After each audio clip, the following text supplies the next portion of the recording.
Can I help you?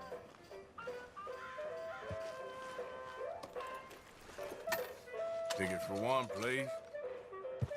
Okay, head on in. Tent to your left.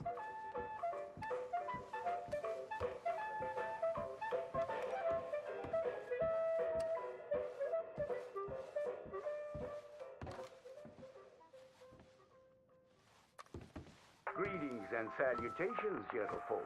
This here's the story about a young couple from the village of Annisburg that was courting a few years after the Revolutionary War. Courting in the woods, as you know young people are wont to do. Stealing away all sneaky-like. Girl by the name of Ethel Beauchard snuck out of the parlor one evening just as soon as her mother went out to hang clothes on the line from the washing. She met up on the road by her farm with a boy by the name of Eugene Hutton. Now, the Hutton boy was an athletic chap, liked boxing, fishing, and swinging Indian clubs. It's quite singular to the story that he didn't seem all that inclined to go to war in the preceding years leading up. Well, they walked in the woods for a while.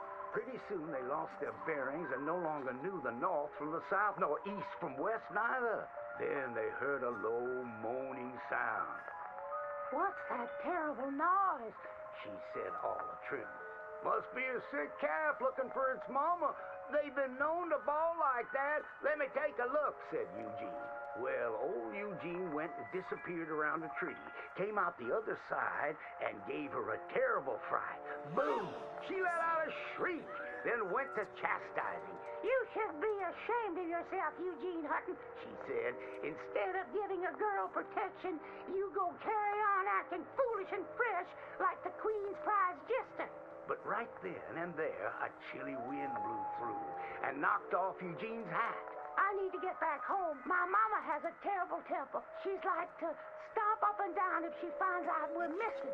She is a fair, stout woman, Eugene noted. But just then, before this couple of miscreants could head home, they heard the sound of heavy wheels, groaning, and people marching.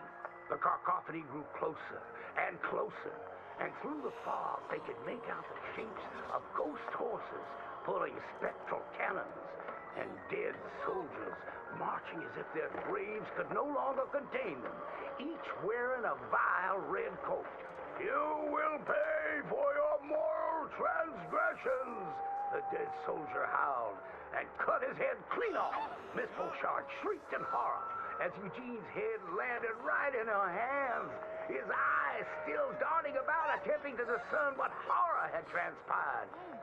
Little Miss Ethel Beauchard ran as fast as she could, stumbling and getting caught on trees as she tore through the forests, terrified for her life, the dead soldiers marching after, hungry for blood. When she returned home, she told the people of the village that an army of the dead had taken Eugene within the confines of the fog. British soldiers who died protecting tyranny were rising from their graves as if to continue the fight for the demonic English. The townspeople erupted in fright and dismay until one doubter came forth and accused her of witchcraft. "She raised the dead to murder that boy for his pursuit of unwanted advances," he said. "So she too must perish." And that very night, they put her to the stake and burned her dead. Now let that be a lesson to you young ones not to go courting in the woods, in case the English lurk there still.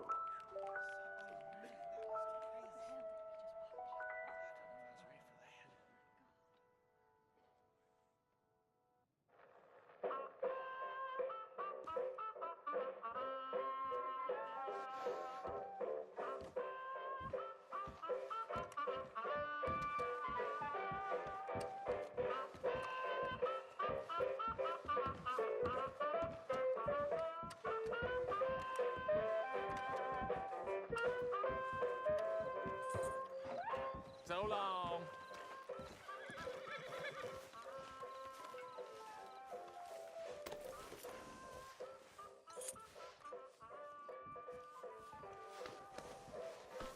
Okay, girl.